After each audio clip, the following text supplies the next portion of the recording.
Welcome to Dead and Roasted. What can I get you?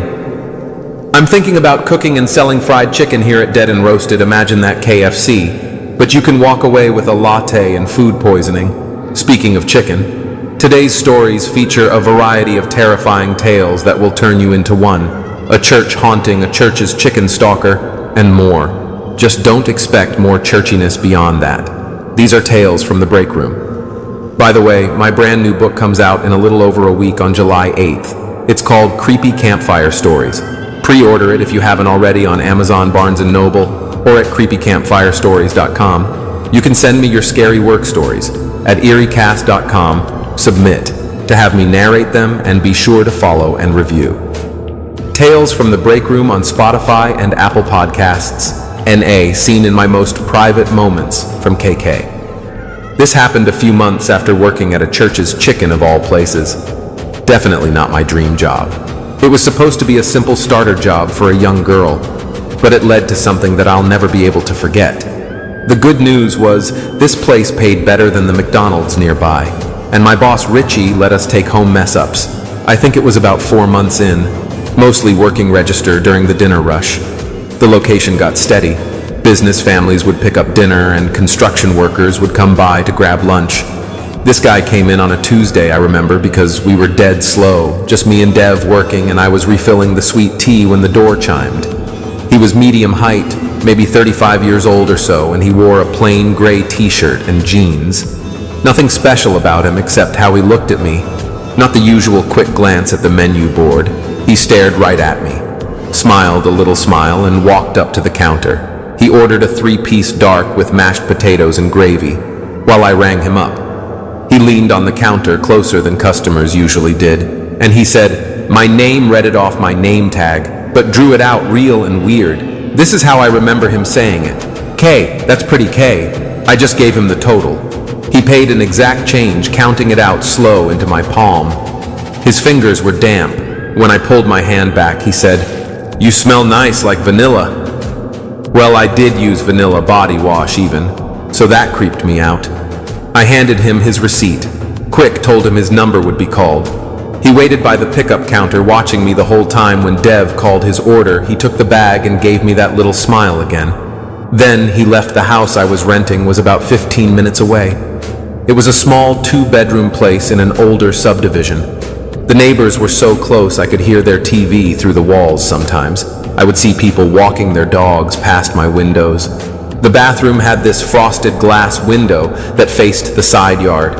You couldn't see details through it, just shapes and shadows. Well, that night, I was taking my usual shower before bed. I always showered around 10:30. After my shows ended, I recall noticing through the frosted glass a shadow pass by. Looked like possibly someone walking a dog, maybe stopping to let it sniff around. But the shadow lingered for maybe a minute, then moved on. It happened all the time. The Barnes family next door had 2 beagles after all, so I didn't think anything of it. Thursday he came back, same time and same order. 3-piece dark mashed potatoes and gravy. This time, when he got to the counter, he was already smiling. Hi Kay, you look tired. I was tired. I'd stayed up late studying for my accounting class.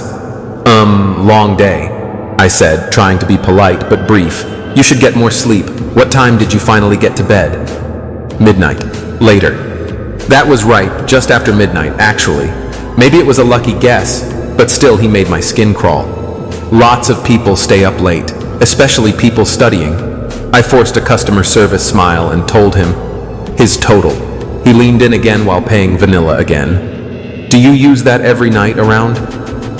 What, 10:30? I fumbled his change. He was still smiling, watching my face like he was drinking in my discomfort when Dev finally called his order. He picked it up, but he didn't leave right away. He stood by the door looking back at me. See you later, Kay, he said. I told Dev about him during cleanup.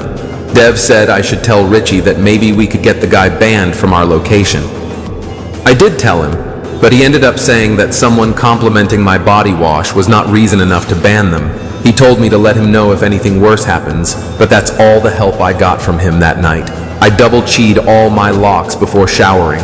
I pulled the bathroom blinds all the way down, even though you couldn't see through the frosted glass anyway. I specifically remember closing the bathroom door because my hair dryer cord was hanging down and I had to move it. That happens a lot. The door didn't lock though. It's an old house with painted over mechanisms, but it did latch shut. I know I heard it. I started my shower trying to wash off the creepiness from the day I washed my hair, shaved my legs. My normal routine when I pulled back the curtain to grab my towel, the bathroom door was wide open, not cracked or ajar or anything, but wide open. I could see straight down the hallway. I could have sworn my heart stopped. I wrapped the towel around myself and listened. Old houses like this, they settle. That's how they describe it, right? Doors pop open. Sometimes. Maybe you hear an odd crack here and there. The latch was probably loose, I told myself. Had to be. I crept to my bedroom, still dripping wet, brainstorming excuses for how the door had been opened. I just needed to get dressed. I thought then I could finally calm down. I reached for my dresser drawer. There was a giggle, a soft and muffled giggle from my closet. I froze. I couldn't breathe. The closet door was closed, but I know I heard someone laughing in there, trying to stay quiet. There was someone in my bedroom with me, someone in my home. Everything inside my body wanted to scream, but instinct took over. I backed toward the bedroom door, slow and casually, like I hadn't heard a thing. I grabbed my phone off the nightstand and I made it to the hallway. Only then did I run full speed, bursting out the front door in just my towel, barefoot, probably looking insane. Mrs. Chittles was on her porch next door watering her plants. Even though it was past 11, I ran to her, frantically explaining that someone was in my house. She believed me, pulling me inside and locking her door. She even called 911. The cops arrived fast. It was a small suburb, not much happening on weeknights. They sent 2 units and they surrounded my house, announcing themselves. I watched from Mrs. Chittles' window as they went in. About 5 minutes later, we saw him. He came flying out my back door, trying to jump the fence to the Barnes' yard. The cops were on him before he made it over. He was wearing a gray shirt and jeans. The same guy from the restaurant. An officer came to get my statement while they processed the scene. She told me they'd found wet footprints throughout the house, in my bathroom, my bedroom, even the kitchen. The shower walls were wet in streaks at face height, like someone had pressed their body against them. His shirt was soaked across the chest, and there was water all over his mouth. I would later be told, because I did not want to think about it and gather the implication myself that the guy had been licking my shower walls, licking where I'd been. That's how he got caught. He apparently knew the police were probably coming, but he just had to stay, had to get a taste. It also turns out he knew where my spare key was under a fake rock by the door. I had mentioned it once to a co-worker, when I'd locked myself out. Somehow he overheard that they also found notebooks in his car, pages about my schedule, what I wore, things I'd say to other customers or co-workers. There were even sketches of me and my yard through windows. He'd been watching me for weeks before he ever came into the restaurant. The guy's name was David. David had a record peeping Tom's stuff, breaking and entering, but nothing violent yet, the prosecutor said. I was lucky. These types of folks like to escalate things.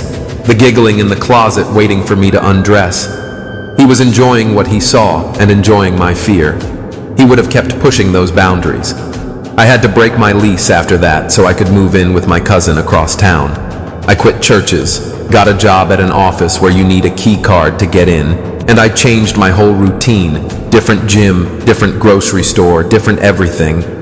David got 18 months, but would likely only serve 6. The prosecutor says, I can get a restraining order when he gets out, but we all know how much those are worth. I still think about that giggle. Sometimes how long he might have stood there if I'd gotten dressed, gone to bed. What was he planning to do if I'd fallen asleep? I think about this all the time, and since that day I have not felt safe, no matter where I am, how alone I'm supposed to be.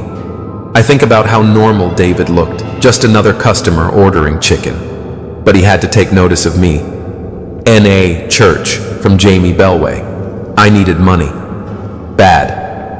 My junior year books rent the meal plan I couldn't afford, but had to have anyway. My roommate Garrett told me his church was hiring a night custodian, 20 hours a week, $10 an hour, mostly just emptying trash and mopping.